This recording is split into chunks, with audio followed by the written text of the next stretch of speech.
You're listening to the Be a Better Lawyer podcast with Dina Cataldo, episode 164.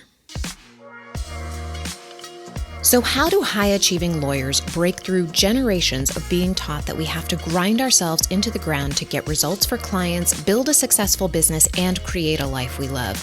While law schools are busy teaching the rule of law, they're slacking on teaching us how to be a better human to create for ourselves the success we thought we'd achieve after law school. This podcast bridges the gap between law school and life. Hello, my friend. How are you today? I hope you are having a fabulous day wherever you are in the world. And I want to share with you, if you have been following with me for any length of time, you might have heard one of my podcasts where I mention the windows for my house. And I got all of my windows and doors installed, and they are absolutely beautiful. They are stunning. They are the windows of my dreams. I'm kind of in love with them. And, if you saw them, you would be too. They are these beautiful black French looking windows, that they have like the tri-panes. They're stunning. If you're following me on Instagram, I'll be sure to post some. You can follow me there at Dina.Cataldo. And you know what? This is actually a really great example about what I'm going to talk to you about today. Brain clutter. That's right. Brain clutter. And brain clutter takes up so much energy, and we don't even notice it because we're just not paying attention. And the reason why the windows are such a great example of this is that the whole reason that I decided I was going to get new windows for my house is because there were some windows, and specifically my bedroom window, that I couldn't see out of. Like the seals had broken over the years. And I would wake up in the morning and I'd want to look on my garden, but I would look out and there was this big blob of grayness. I couldn't see into my garden at all. One morning, I turned to look out the window and I saw it, and it just clicked with me. It was just, enough is enough. I'm not doing this anymore. I'm tired of thinking about how I need new windows and, how I can't see out into the garden. And I'm going to change things. I'm going to just order new windows. And so I finally did it. And so many of us just get into the groove of living life daily, and we don't see the mental clutter that accumulates and saps our energy. And that was just one example of something in my life, something that I was thinking about that was sapping mental energy from me. And when you and I talk today, well, I'm going to be talking, hopefully you're listening, but when we talk today about brain clutter, I want you to really think about and start to dive into in your life where you might not see some of the energy drainers that are happening in your brain. And so I'm going to give you some ideas about where this might be showing up for you. I know when I talk to my clients about it, they're often surprised by it and they just don't see it. So I want to bring you some awareness of some of this brain clutter, and I want to offer some solutions for you that are very easy to start doing, but you just have to do them. And there's, I heard this phrase today. It was fabulous. It's like, I can open the door for you, but I can't shove you through the door. So if you want to implement these, great. That is going to make a vast improvement in your life. But if you don't, oh well. I really hope you do, though, because this is so important for all of us. So the very first thing I want you to do is you're listening to me, whether you're in your car, maybe you're in your kitchen, cleaning, doing anything around the house. I want you to look around you. Do you like what you see?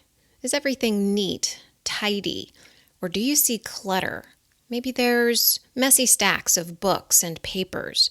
Maybe there's some laundry on the floor. Maybe you have some things in front of you that your eyes are on that you want to get rid of, like chipped dishes. And you've just been thinking about these things. It's on your mind. You don't think about it all the time, but every so often you look into the corner and you say, I really should get some new dishes. Oh, I really should get new windows. None of this is meant to judge you if you have laundry or books or stacks anywhere in your home or your office. Clutter doesn't mean anything about you. They may reflect the state of your mind when it comes to different areas of your life, but they're not a problem. unless you make them a problem. Our homes are never Instagram ready, and that's okay. I really want to stress that there's nothing wrong with you because it's so easy for us to get into self-judgment when we see a stack of papers and say, oh, I should clean that up. Oh, I should get new windows. I didn't beat myself up about my windows. I just decided, okay, I'm done thinking about them. This is not something I want to spend any mental energy on. Same thing with stacks. Like if you look at them and you're beating yourself up, you're really just punching yourself in the face over and over again every time you look at that stack of papers. Instead, you can just decide, okay, this is not something I want to spend my mental energy on. I'm going to devote some energy to cleaning it up. So I'm not devoting precious time and energy just to thinking about it and not actually doing anything about it. All right, so I'm going to just say all of this, right, to set the stage for what we're going to talk about in this podcast. And that's all the brain clutter that comes up, right? So just like we have clutter in our home and our office, we have clutter in our mind, and it impacts how we function and the amount of energy we have. So anytime I have a client who's talking to me about how she doesn't have time to do X, Y, Z, or she feels overwhelmed or stressed or anxious, which is probably a lot like you, that's probably why you're listening, then I know that they have brain clutter. They may not see it yet, and that's okay, but we just keep chipping away. We just keep showing more. We keep pulling the curtain back so finally you can see what's going on in your brain. If you're like me, when I see things in places where they're not supposed to be, I have thoughts about them. It takes up some space in my mind. I tell myself I need to clean it or I'll get to it eventually. And I've told myself these things probably multiple times, like the window situation. I told myself multiple times, I should really get new windows. It just takes up mental space and energy I could use elsewhere. It doesn't seem like a whole lot because maybe I look at the windows once a day and I have a brief thought about it. But imagine accumulating all that time that I spent looking at the window and thinking, I should get new windows. I probably spent a good half hour of my life thinking about my windows. So I just want you to start seeing how this accumulates. For some lawyers, when their office has stacks, they worry they can't find things in it or that they're going to miss a deadline. And that is what is continuously on their mind. They're thinking about how they're going to miss something, and they have this underlying feeling of worry in their body. And that's taking away energy. In fact, it doesn't make us more productive when we feel that way. It makes us less productive. So if you ever notice that when you feel anxious or stressed, that you actually kind of go in this state of this freezing, like that fight or flight, right? Like you've got like this freezing motion in your body. You feel tight, you close your shoulders maybe. You are in an unproductive state. And that just is coming from your thoughts about a stack. Seems pretty crazy, right? And then others of us, we try to justify that we're doing something by doing something not as productive or as necessary as needs to be done so that we can say that we're doing something. But really the most productive action we could be taking for our business, for our practice, is just deciding to clean up that stack. Okay, that is the kind of mental clutter, or one of the kinds of mental clutter that is happening for so many of us. And I want you to see this if this is happening for you. I'm going to go through some more of these to help you start clearing more of this brain clutter and have more energy for your work. So I have one client who has a lot of thoughts about the organization of her office and what her current state of organization means about her and hitting her goals. She's made it mean that she is, not going to hit her goals, that she can't do this while she has stacks of papers. And of course, her mind's going there instead of focusing on the data about her business and how she can grow it. When our brain is focused on a stack of papers instead of focused on the relevant data that's going to help us grow, then we are in an unproductive state. And so when we decide that we are going to take action, when we decide to get the help we need, when we decide that we are going to take any action towards clearing up this brain clutter, we are going to get more energy behind us to start taking the relevant types of action that we need. And sometimes that means we've got to start just cleaning stuff out, okay? This is just the one way that we're talking about so far about brain clutter. I want to talk to you about some of the superficial brain clutter that a lot of people are talking about nowadays. But I tell you, I have clients coming to me and this is still an issue with them. And we just take the time in a session sometimes and we just have them shut down their notifications. We have them shut down their email notifications, their phone notifications, right? We talk about people that are popping into their office all day because they're afraid to close the door while they're working on projects because they think they have to be available all the time, right? We work on these things. We work on thinking about half-finished projects instead of putting them on the calendar and deciding to get them done. Like, this is all superficial brain clutter that is taking up so much energy.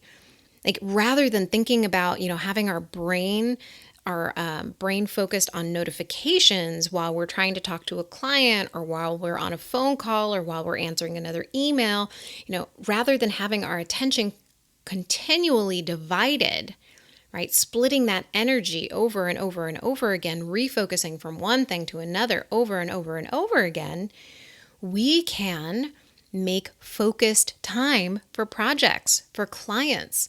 And not only are we going to feel energetically just better because we're fueled better, right? Because every email notification, you get a little drain, and I know you feel it in your body. It's like a little urgency, right? Oh, I got to look at that.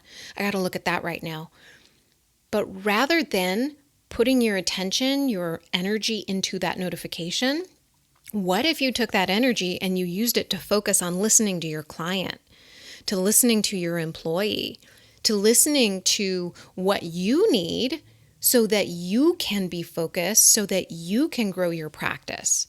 Like, what if you decided that you were no longer going to settle for scraps, the scraps of energy that you have available? You started to just notice like where all these little energy vampires were in your life.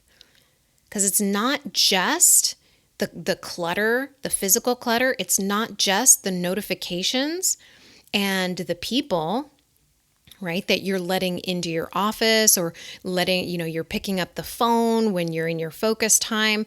Like, it's not just that. It's also everything else that you're thinking about in your brain that's related to anything that is unproductive for your practice. And when I'm saying that, I mean all the times you beat yourself up for not doing the right thing, saying the right thing, all the times you say that you should be doing something, you should have done something in the past. I also want you to look at clutter as thinking about the past and believing that that means something about you right now. Okay, let me say that again. I want you to think about this aspect of brain clutter as when you think about the past, like a hearing you did, maybe a brief that you wrote and you sent it off and it had typos and you like judge yourself in this moment about, oh my gosh, I shouldn't have sent that brief off so quickly. I'm a horrible lawyer. They're going to think I'm ridiculous. Nobody's going to, think nice things about me. Whatever it is that you're thinking about something in the past, that's also brain clutter. When we let that kind of crap into our brain, we are not focused on the next thing that's important in our practice. We are not focused on our future self, right? Because there's a big difference, right? Like, we could look at a brief that we sent off with typos and we could say, oh my gosh, I didn't realize there were typos in that. Well, you know what I'm going to do is I'm just going to correct the typos and say, oh, my apologies. Like, I just realized that there were some typos in that, and I'm going to resend this off to court and counsel. And that's a lesson. It's like, oh, you know what? Next time I'm going to revise it. I'm going to ask somebody to read it and just double check everything for me. Or the other thing we could do is start beating ourselves up for sending out a brief with typos. Right? Like, that is a huge difference, and a huge difference in the way we use our energy. One has us spinning, and we cannot do anything impactful with that energy except to spin, and the other is one that creates productive energy. It's very like, oh, matter of fact, not a problem. I got this handled. It's okay, right? There are very different ways you can handle this kind of brain clutter. Let me give you another example. So one of the things, like not just the past can be brain clutter, but I also want you to think about how you're thinking about something in the present can also be brain clutter. So an example of this would be, let's say you got a brief from opposing counsel, and opposing counsel says some things that are, a little insulting to you, right? Because they're very personal in their brief. This happens all the time. It's really interesting, right? Like they are spending a lot of energy in misconstruing, misinterpreting, and almost trying to influence the court to think negative things of counsel, of you, right? And that's how they're spending their energy. And oftentimes when one of us, like you're reading a brief like that, you want to kind of spin in, oh, that jerk, I can't believe he said that. And, oh, I can't believe he has the nerve to blah, blah, blah, blah, blah, right? And you get your anger up, right? Like all that unproductive anger. Just you feel tense and you're upset. But that's not where productivity comes from. In fact, that anger, that frustration, it's all clutter, right? Rather than looking at the data, the words, and just breaking them down simply, ignoring the personalized comments in the brief and just looking at the argument and focusing very clearly on that, looking at the data, it's going to automatically calm us down. It's going to get us into a more productive state. And it's going to be energy well spent in looking at the analysis of the issues instead of looking at the personalization that opposing counsel may have made in the brief. And then we may take that very personally and infuse our brief with things that are not very nice, to say lightly, right? If we're not paying attention. And if you've read appellate briefs before, you know that judges are always paying attention to the tone of the attorneys and how they write. In fact, they comment on it in their opinions all the time. And they make cutting remarks about the attorneys when the attorneys are not behaving professionally. And so you don't have to do anything. The judges can see right through those briefs, okay? And if you're not writing briefs in court, you deal with this all the time when you're on the phone with someone, right? Somebody says something, rather than reacting to whatever it is that they're saying, you just notice like, okay, how am I reacting? Like internally, am I angry at what they're saying? Am I preoccupied with what I'm going to say next instead of just listening to what the person has to say? Because anytime we're preoccupied with what we're going to say next before that person has finished, we're engaging in brain clutter. We have our brain otherwise engaged in an unproductive task that is not allowing us to be in the moment and listen to the concerns of our client, of opposing counsel, of our employee. Like we're not really paying attention.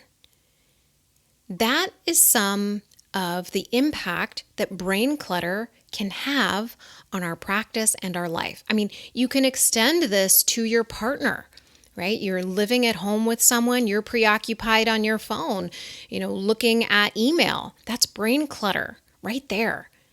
If you are otherwise engaged in something that is unproductive, and it's not just unproductive like you're not getting anything done, right? Like you could be productive on your phone answering an email, but it may be unproductive for the larger picture that you have for your life, the one where you have a loving partner who you spend time with.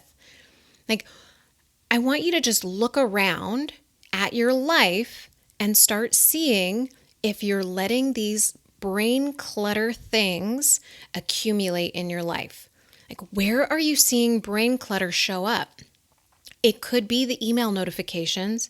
It could also be the way that you're thinking about the past when you're trying to get work done in the present. When you're thinking about all the things you did wrong in the past, you're not in the present getting things done towards your goal. When you're beating yourself up, you are not in the present getting things done. You're engaged in brain clutter, okay? This is something that happens to all of us. So I don't want you to think that there's anything wrong with you, because there's not. But I want you to see this because if you are feeling anxious or overwhelmed, if you're feeling stressed out, if you have any of these feelings or anything else like frustration or disappointment, what's happening is you're engaging in the brain clutter. You're not engaging in the data, and you're not looking at things objectively in a way that is the most effective. And when we are giving away our energy, we're going to feel thin. That's the best way I have to describe it, is we're going to feel thin. We're going to feel diffuse. We're not going to feel solid and grounded, and we're not going to have the energy to engage with our lives the way that we want to. We're not going to be able to have those connected conversations when we've spent all of our mind stuck in brain clutter all day at the office. I want you to start looking for, I want you to picture your brain like a home. I want you to really think about and look around you. Do you like what you see? Do you like how you feel? Because if you don't like how you feel, there's definitely some brain clutter that you're engaging in. Okay? And then when you start having some attention on that brain clutter, you can start cleaning it up just a little bit at a time, right? Start with your notifications. Start with noticing when you are reacting on a phone call or when you're writing a brief and you start getting angry, right? Start to notice when you're not looking at the data and instead you're looking up at kind of like these vague ideas, vague fears, instead of looking just at the straight up data, which is going to get you really grounded in reality. Ask yourself where your attention is going. Where is your energy going? And is that where you want your attention, your energy to go? That's the very first step. And you can choose to do any of this or not. It's up to you. And I'm going to tell you, when you start doing this, just taking a baby step here and there, you're going to notice a huge difference. I'm not perfect at this. And I notice a huge difference every time I take a step, right? Like this morning, I was in the garage, I was working out, and I saw, oh, you know what? I was up really early this morning, and I'm like, you know what? I got 30 minutes. I'm going to go organize my my garden area in my garage. And I'm like, I don't need any of this stuff. I've been holding on to this forever. And I just got rid of just a couple boxes of things. And it felt amazing. But you don't need to just purge your life in one day. It's a process. And it's deciding step by step every time you see something in your life that doesn't feel good, right? That's energetically draining, to decide to change it. So that's the decision, my friend. Do you want to change it? Because the brain clutter is not going to serve you. That was a fun one. It's something that we all have worked with, through, and it's very easy to get into self-judgment about this, to think that you're not doing enough, that you should be doing better. So please don't take this podcast and use the coaching against yourself. Just use it as a tool to gain awareness that there are some things that could give you more energy. How amazing is that you can actually increase your energy, decrease the exhaustion, simply by eliminating a little bit of the brain clutter here and there. That is a pretty amazing tool. So I do hope that you use it. All right, my friend, I hope you have a wonderful week, and I will talk to you soon. Bye. Hey, if you are loving this podcast and you want to take the work deeper, I want to invite you to a strategy session with me. During our time together, we're going to talk about where you might have some brain clutter, where there might be some things that are preventing you from having the energy that you want, from being as organized as you want. It always comes down to our thoughts. I can always bring it straight into what's going on in your brain. But a lot of times we just need that awareness. And so you're going to get some of that awareness during our strategy session. And I will share with you how we can work together to make progress on the goals that you want to achieve. And I can also, if you don't know what those goals are, help you get clarity on them. So go to dinacataldo.com/strategy session to set up a time that works for you. That's dinacataldo.com/strategy session. Talk to you soon.